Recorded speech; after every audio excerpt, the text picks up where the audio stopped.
ಇವತ್ತಿನ ವಿಡಿಯೋದಲ್ಲಿ ಸ್ವಾವಲಂಬಿ ಸಾರಥಿ ಯೋಜನೆ ಬಗ್ಗೆ ಮಾಹಿತಿಯನ್ನ ಕೊಡ್ತಾ ಇದ್ದೀನಿ. ಯಾರಿಗೆಲ್ಲ ನನಗೆ ಡ್ರೈವರ್ ಕೆಲಸ ತುಂಬಾ ಚೆನ್ನಾಗಿ ಬರುತ್ತೆ, ನಾನು ಯಾವ್ದಾದ್ರು ವೆಹಿಕಲ್ ತಗೋಬೇಕು, ದುಡಿಬೇಕು ಅನ್ನುವಂತವರಿಗೆ ಸರ್ಕಾರದಿಂದ ಸಬ್ಸಿಡಿ ಕೂಡ ಸಿಗುತ್ತೆ.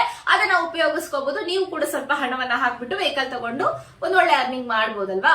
ಸೊ ಈ ಒಂದು ಯೋಜನೆಗೆ ಅರ್ಜಿ ಸಲ್ಲಿಸಬೇಕು ಅಂದ್ರೆ ಇಷ್ಟು ಸಮುದಾಯದವರಿಗೆ ಅವಕಾಶವನ್ನ ಕೊಟ್ಟಿದ್ದಾರೆ. ಸ್ಕ್ರೀನ್ ಮೇಲೆ ನೋಡ್ಬೇಡಿ ಒಮ್ಮೆ.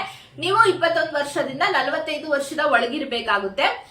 ಈ ಒಂದು ಸ್ಕೀಮ್ ಆಲ್ರೆಡಿ ಅಪ್ಲೈ ಮಾಡಿ ಸಾರಥಿ ಯೋಜನೆಯಲ್ಲಿ ಹಣ ತಗೊಂಡಿದ್ದೀರಾ, ಇದ್ರ ಸಬ್ಸಿಡಿಯಲ್ಲಿ ವೆಹಿಕಲ್ ತಗೊಂಡಿದ್ದೀರಾ ಅಂದ್ರೆ ಸಿಗಲ್ಲ, ಮತ್ತೊಮ್ಮೆ ಸಿಗಲ್ಲ. ಮನೆಯಲ್ಲಿರುವಂತ ಒಬ್ಬ ಸದಸ್ಯರಿಗೆ ಮಾತ್ರ ಸಿಗುತ್ತೆ. ವಾರ್ಷಿಕ ಆದಾಯ 1,20,000ಕ್ಕಿಂತ ಒಳಗಡೆನೆ ಇರಬೇಕು. ನೀವೇನಾದ್ರೂ ಟಾಟಾ ಎಸಿ, ಗೂಡ್ಸ್, 4 ವೀಲರ್ ತಗೊಳ್ತೀರಾ ಅಂತಂದ್ರೆ ಈ ಒಂದು ಏನಂತೀವಿ ಸಾರಥಿ ಯೋಜನೆಯ ಫಲಾನುಭವಿಗಳು ನೀವಾಗಬಹುದಾಗಿರುತ್ತೆ. ಆನ್ಲೈನ್ ಮುಖಾಂತರ ಅಪ್ಲೈ ಮಾಡಬೇಕು. ಸೇವಾ ಸಿಂಧು ಪೋರ್ಟಲ್ ಲಾಗಿನ್ ಆಗಿದ್ರೆ ಅಂದ್ರೆ ನೀವೇ ಮಾಡ್ಕೊಳ್ಳಿ. ನಮಗೆ ಗೊತ್ತಾಗಲ್ಲ ಅಂತಂದ್ರೆ ಗ್ರಾಮ ಒನ್ ಕರ್ನಾಟಕ ಒನ್ ಇತರ ಸೇವಾ ಕೇಂದ್ರಕ್ಕೆ ಹೋಗ್ಬಿಟ್ಟು ಅರ್ಜಿಯನ್ನ ಸಲ್ಲಿಸ್ಕೊಳ್ಳಿ. ಅಂಡ್ ಲಾಸ್ಟ್ ಡೇಟ್ ಆಲ್ಮೋಸ್ಟ್ ಈ ಆಗಸ್ಟ್ 30-31ನೇ ತಾರೀಕೆ ಇರುವಂತದ್ದು.